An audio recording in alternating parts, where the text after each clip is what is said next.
اب حاضرین محترم، جو عید آنے والی ہے اس عید سے پہلے جو رات آتی ہے اس رات کو لیلۃ الجائزہ کہتے ہیں۔ لیلۃ الجائزہ کا معنی کیا ہے؟ انعام والی رات۔ لیلۃ الجائزہ مطلب کیا ہے؟ انعام والی رات، اکرام والی رات، اور اس رات کو لیلۃ الاجرہ بھی کہتے ہیں۔ تو اب جو عید کی رات ہوتی ہے وہ رات مزدوری حاصل کرنے کی ہے، وہ رات انعام اور اکرام والی رات ہے، اللہ سبحانہ و تعالیٰ کی رحمتوں کو حاصل کرنے والی رات ہے۔ ہمارے معاشرے میں ایک خرابی جو پائی جاتی ہے وہ یہ ہے کہ لیلۃ الجائزہ یعنی جو عید کی رات ہوتی ہے اس رات لوگ کثرت کے ساتھ بازاروں میں دکھائی دیتے ہیں، بازاروں میں شاپنگ کرتے ہیں، مختلف چیزیں خریدتے ہیں۔ تو یہاں پر میں یہ کہنا چاہوں گا، حضرت مفتی ضیاء الدین نقشبندی صاحب قبلہ نے اپنی کتاب میں یہ بات بیان فرمائی ہے کہ جو آپ کو شاپنگ کرنی ہے، جو سامان خریدنا ہے، وہ آپ پہلے اس کو مکمل کر لیں۔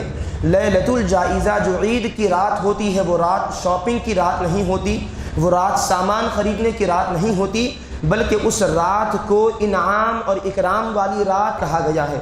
پورا رمضان کا مہینہ عبادتوں کا اہتمام کیا، اللہ نے حکم فرمایا روزوں کا اہتمام کیا، حضور صلی اللہ علیہ وسلم کی سنت ہے نماز تراویح کا اہتمام کیا گیا، نماز تہجد کا اہتمام کیا گیا، اور دیگر جو عبادتیں کی گئی ہے اللہ کی فرما برداری میں بندوں نے عبادتوں کا اہتمام کیا۔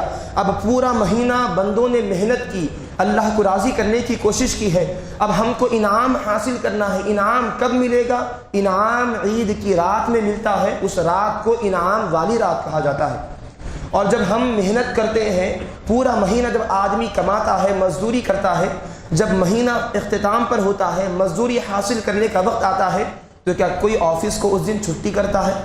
ہر کوئی بیچ میں اگر نہ جا سکے تو جو تنخواہ لینے کا وقت ہوتا ہے، مزدوری لینے کا جو وقت ہوتا ہے، اس وقت میں وہ کبھی بھی غفلت نہیں کرتا۔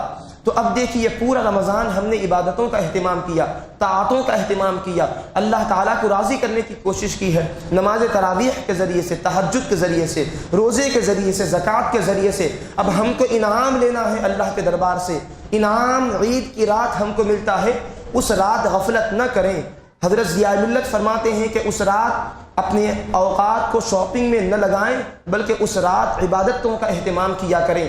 جس طرح رمضان شریف کی طاق راتوں میں عبادتوں کا اہتمام کرنے کی فضیلت آئی ہے، اسی طرح لیلۃ الجائزہ یعنی عید کی رات بھی عبادتوں کے اہتمام کے سلسلے میں فضیلت آئی ہے۔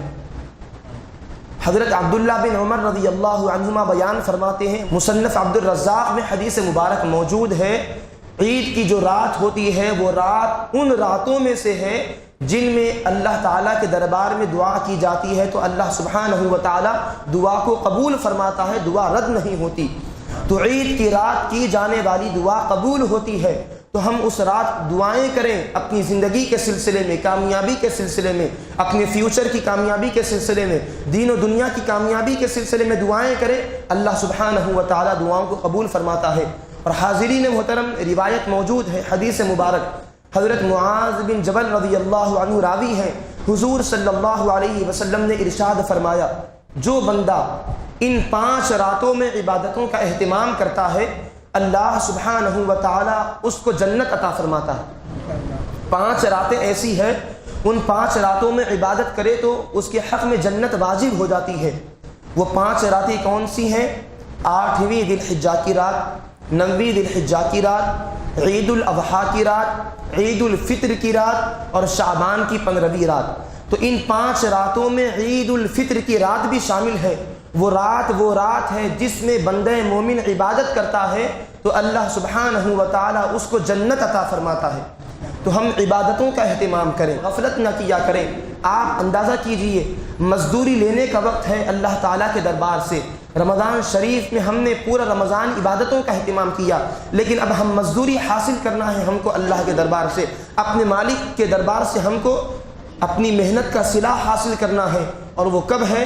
عید کی رات ہے۔ اللہ سبحانہ و تعالی ہم کو مزدوری عطا فرماتا ہے، اپنے دربار سے انعام عطا فرماتا ہے، اسی وجہ سے اس رات کو لیلۃ الاجرہ مزدوری حاصل کرنے کی رات، اور اس رات کو لیلۃ الجائزہ انعام اور اکرام والی رات کہتے ہیں۔